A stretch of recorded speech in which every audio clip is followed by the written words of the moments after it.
In the fierce battle for the most powerful position on the planet, candidates are pulling out all the stops to leave their mark. The 2024 campaign is shaping up to be one of the most vibrant and unpredictable in history. As the candidates crisscross the nation, every moment is under the spotlight and public scrutiny is at an all-time high. But before we reach Election Day, your trusted Sky News hosts deliver their verdict on the campaign trail and reveal who they believe truly emerged victorious. Join us as we deep dive into the strategies, missteps and standout moments that have defined this extraordinary election season.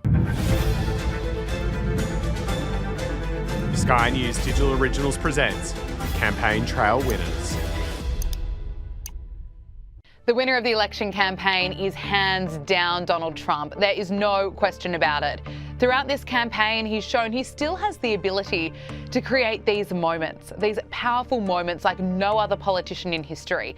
The way he connects with voters is genius. Just for example, look at the videos of Donald Trump working a shift at McDonald's. It was brilliant. It went viral on social media. It triggered the mainstream media. It was a dig at Kamala Harris, but really it reminded Americans of who Donald Trump is. And that is, he's an entertainer, he has a great sense of humor, and he cares about the American people.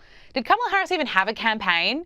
Not really. It was so tightly managed, she avoided the media until it was too late, and she had 3 talking points, which were, I'm not Donald Trump, I'm not Joe Biden, and I grew up a middle-class kid. It's no wonder that her honeymoon period peaked when she first became the nominee. But have you noticed, ever since she started doing interviews, people are starting to remember why she was so unpopular in the first place. She flip-flops on issues and she can't string a sentence together. So what we're seeing happen right now is the harder that Kamala Harris campaigns, the more people realise how hopeless she is, and they're switching off and they're circling back to Donald Trump, who is right now up in the polls and up significantly when you look at the betting market.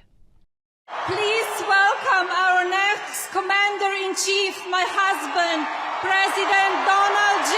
Trump. There's got to be only one winner to this campaign. It's Donald Trump. I mean, this guy was an absolute campaign machine. They tried to claim that he was, not out there, not doing events, getting tired.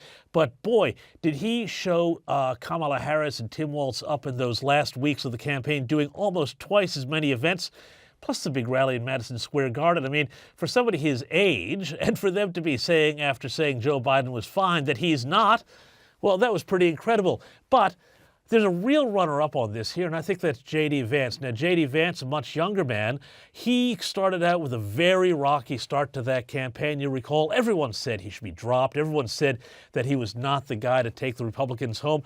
But this guy showed how the media is played, and he took the media on head-on. I think he built himself a national profile that's going to do him well no matter what and what happens in the future. Somebody was protecting you up there, because it's almost impossible for even a bad shot to miss you from that distance. Now, he didn't miss me. Probably 1/8 of an inch is the difference. How can you not think it's Trump? I mean, literally, the guy got shot at. He served fries. He won the debate. He lost the debate. He changed the subject. He stayed on top of the issues. And at the end, their joy campaign became his joy campaign, and he even had fireworks, and he was at Madison Square Garden. Fight, fight, fight!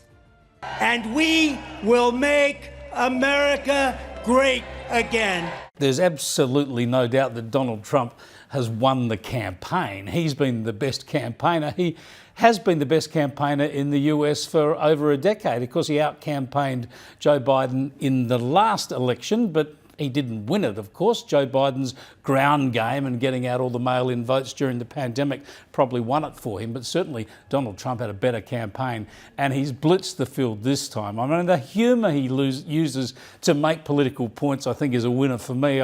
I think his speech at the big Catholic charity dinner in New York City late in the campaign was just brilliant, because he skewered his political opponent with a smile on his face and making everybody laugh, and he was on point throughout the campaign, did a lot of people at the rally. So he's clearly the winner of the campaign. I'm not saying he's going to win the election, although he's probably favourite at this stage, but he's certainly won the campaigning aspect. And I think the second winner, really, of the campaign has been JD Vance. I've always been impressed with Vance since I read his book, I don't know, 8-10 years ago.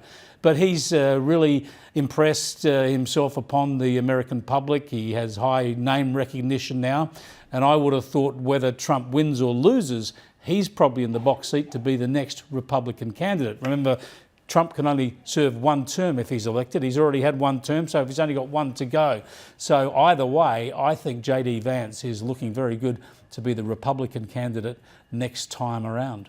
Get out there and vote. If you have to, you wait. November 5th is fine, too. We just have to make sure we vote, make sure it's counted. I reckon it has to be Donald Trump, hands down, surely. I mean, there's no performer like him. He has come back for a second shot at it. The polls looked like they were going against him for a while. Now they're coming back in his favour because Harris has done so badly. He has given us everything you could possibly want from a second Trump campaign. There was the lawfare. We have all those iconic grabs of him walking out of court cases saying how this is just totally, it ought to be illegal. This is a witch hunt. Then there's, of course, the iconic moment of him being shot in the air, standing up, fist raised, fight, fight, fight. I mean, I don't think anyone could have beat this guy second time round. No, well, I think, look, obviously Donald Trump is, it seems, the clear winner. I mean, even if he doesn't end up winning on election day, he's come so close against so many improbabilities that he is the winner of the campaign. But he didn't really win because of anything that he himself did. He largely just kept on being Donald Trump, and then either things happened to him for good or bad, or Kamala Harris just made a complete and utter goose of herself. And so for the person who actually is the biggest winner of the campaign, I thought I'd go a bit niche and say JD Vance. No, because this is someone who was a sort of surprise pick when Trump thought he had it in the bag against Biden. Then Kamala has her around, and suddenly all the conventional wisdom says, oh, no, he's made a terrible mistake by picking someone who's too much like him. And then Kamala comes along and picks Tim Walz, and he's just suddenly the hokey, down-to-earth Democrat that sounds like a Republican. He's got all this great messaging about, Trump and Vance being weird. And then it actually gets to the first vice presidential debate in American history that anyone's actually watched, and Vance has actually clearly done the work. He's done the research, and he puts in this incredible performance. He's a good speaker. He's a good debater, but I wouldn't say he's beat Trump. Vance has been up against nothing really, except for the terribly run Dem campaign. So when talking about, you're basically saying, oh, Trump didn't really get it because of what he's done, but who he is. I think that's the biggest compliment you can give anyone. Vance went from he's being authentic. cast as the He's biggest remained liability himself. to Trump to being suddenly the biggest asset. I don't think he was ever cast as the biggest liability. He was an unknown. In your circles, but certainly in many of mine. He was an unknown, and he was always going to initially be bashed by the mainstream media, the regime media, the low info regime bots, and he did cop that. But as soon as they put a camera in front of him and he was able to show off the fact that he's a gifted orator, that all went out the window. But I think this was handed to him. He's Peter Thiel's man, Mr. Palantir himself. He got the seat to the tune of $10 million, again, backed by Peter Thiel. So as much as JD Vance has been a solid performer thus far, his record is very short so far. And I just think he's had to overcome very little. This was dropped in his lap, and yes, he's made a good go of it, but I'm not raving yet. I think his potential win is that he may well have set himself up to be the next Republican candidate for president, which I don't know you could say of Tim Walz.